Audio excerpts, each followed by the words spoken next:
ഇന്ന് നമ്മൾ തയ്യാറാക്കാൻ പോകുന്നത് എഗ്ഗ് വെച്ചിട്ടുള്ള ഒരു റെസിപ്പിയാണ്, ബോയിൽഡ് എഗ് ഫ്രൈ. ഞാനൊരു 5 കോഴിമുട്ടയാണ് എടുത്തിട്ടുള്ളത്. ഇനി നമുക്ക് ഈ മുട്ട പുഴുങ്ങാൻ വേണ്ടിയിട്ട് ഇടാട്ടോ. അപ്പൊ ആവശ്യത്തിന് വെള്ളം ഒഴിച്ചിട്ട് നമുക്ക് മുട്ട പുഴുങ്ങാൻ വേണ്ടിയിട്ട് വെക്കാം. ഒരല്പം ഉപ്പിട്ട് കൊടുക്കുന്നത്. ഇനി നമുക്ക് വേണ്ടതേ നമ്മുടെ മുട്ടയുടെ യെല്ലോയും വൈറ്റും സെപ്പറേറ്റ് ചെയ്യാണ് ചെയ്യേണ്ടത്. ഇനി നമുക്ക് സെപ്പറേറ്റ് ചെയ്യാം കേട്ടോ. അപ്പൊ ഞാൻ ഇവിടെ സെന്ററിൽ ഇങ്ങനെ മുറിക്കുന്നുണ്ട്. Yellow part നീക്കാം. ഇനി നമുക്ക് ഈ വൈറ്റ് ചെറിയ കഷ്ണങ്ങളാക്കിയിട്ട് മുറിച്ചെടുക്കാം കേട്ടോ. ഇനി യെല്ലോ പോർഷൻ സെന്ററിൽ ഒന്ന് മുറിച്ചു കൊടുക്കാം. അപ്പൊ ഇത് നമ്മളിവിടെ മുട്ടയുടെ വെള്ളയും മഞ്ഞയും സെപ്പറേറ്റ് ചെയ്ത് കട്ട് ചെയ്ത് വെച്ചിട്ടുണ്ട്. ഞാനിവിടെ ചൂടായിട്ടുണ്ട്. ഇനി നമുക്ക് ഇതിലേക്ക് വെളിച്ചെണ്ണ ഒഴിക്കാം. ഇപ്പൊ എണ്ണ ഇവിടെ നന്നായിട്ട് ചൂടായി വന്നിട്ടുണ്ട്. ഇനി കട്ട് ചെയ്ത് വെച്ചിട്ടുള്ള 2 മീഡിയം സൈസ് സവാളയാണ് ഞാൻ ഇടുന്നത്. സവാള വാടാനായിട്ട് ഞാനൊരു അല്പം ഉപ്പിട്ട് കൊടുക്കുന്നുണ്ട്. നമുക്ക് നന്നായിട്ട് ഇതൊന്ന് വഴറ്റി കൊടുക്കാം കേട്ടോ. പിന്നെ നമുക്ക് ഇതിലേക്ക് 1 സ്പൂൺ കറിവേപ്പില കട്ട് ചെയ്ത് വെച്ചിട്ടുള്ളത് ചേർക്കാം. ഞാൻ 2 പച്ചമുളക് നീളനെ കട്ട് ചെയ്ത് ഇടുന്നുണ്ട് കേട്ടോ. നന്നായി ഒന്ന് മിക്സ് ചെയ്ത് കൊടുക്കാം. ഇപ്പൊ സവാള ഇവിടെ ഒരു ലൈറ്റ് പിങ്ക് കളറായി വന്നിട്ടുണ്ട്. ഇനി നമുക്ക് ഇതിലേക്ക് 1.5 ടേബിൾ സ്പൂൺ ഇഞ്ചി വെളുത്തുള്ളി ചതച്ചത് ഞാൻ ഇതിലേക്ക് ഇട്ട് കൊടുക്കുന്നുണ്ട്.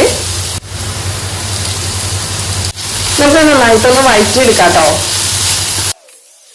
ഇപ്പൊ നമ്മൾ സവാളയും വെളുത്തുള്ളിയും ഇഞ്ചിയൊക്കെ നന്നായിട്ട് വഴണ്ടി വന്നിട്ടുണ്ട്. ഇനി നമുക്ക് ഇതിലേക്ക് പൊടികൾ ചേർക്കാം കേട്ടോ. ഇതിലേക്ക് 1 സ്പൂൺ കാശ്മീരി മുളക് പൊടി ഞാനിപ്പോ ചേർക്കുന്നുണ്ട്. ഒരു 1/4 സ്പൂൺ മഞ്ഞൾപ്പൊടി ചേർക്കാം. 1 സ്പൂൺ മല്ലിപ്പൊടി ചേർക്കുന്നുണ്ട്. ഇതിലേക്ക് 1/2 സ്പൂൺ ഗരം മസാല ചേർക്കാം.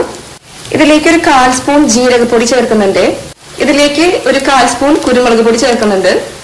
ഇനി നമുക്കിത് നന്നായി ഒന്ന് മിക്സ് ചെയ്ത് കൊടുക്കാം കേട്ടോ. ഇതിലേക്ക് പിന്നെ ഒരു 1.5 സ്പൂൺ ടൊമാറ്റോ കെച്ചപ്പ് ഞാൻ ഇട്ട് കൊടുക്കുന്നുണ്ട് കേട്ടോ. ഇനി ഞാൻ ഇതിലേക്ക് ഒരു 1/2 ഗ്ലാസ് ചൂടുവെള്ളം ഒഴിച്ചു കൊടുക്കാനേ. നമുക്കിനി ഇതിലേക്ക് ആവശ്യത്തിന് ഉപ്പിട്ട് കൊടുക്കാം. ഒരു 2 മിനിറ്റ് ഇങ്ങനെ ഒന്ന് ഇളക്കി കൊടുത്തതിന് ശേഷം നമുക്ക് കട്ട് ചെയ്ത് വെച്ചിട്ടുള്ള നമ്മുടെ മുട്ട ഇട്ട് കൊടുക്കാം കേട്ടോ. ഇനി നമുക്ക് മുട്ട ചേർക്കാം. ഇനി നന്നായി ഒന്ന് യോജിപ്പിച്ച് കൊടുക്കണേ. ഇനി നമുക്ക് ഇതിന്റെ മുകളിലേക്ക് 1/2 സ്പൂൺ കുരുമുളക് പൊടി വിതറി കൊടുക്കാം കേട്ടോ. 1/2 സ്പൂൺ ഗരം മസാല കൂടി ഞാൻ ഇട്ട് കൊടുക്കുന്നുണ്ട്. നമുക്ക് നന്നായി ഒന്ന് മിക്സ് ചെയ്തെടുക്കാം. ഇനി നമുക്ക് ഫ്ലെയിം ഓഫ് ആക്കാം കേട്ടോ. കട്ട് ചെയ്ത് വെച്ചിട്ടുള്ള നമ്മുടെ മല്ലിയില ഇങ്ങനെ വിതറി കൊടുക്കാം. നമുക്ക് ഇത് ഒരു സെർവിങ് പ്ലേറ്റിലേക്ക് മാറ്റാം കേട്ടോ.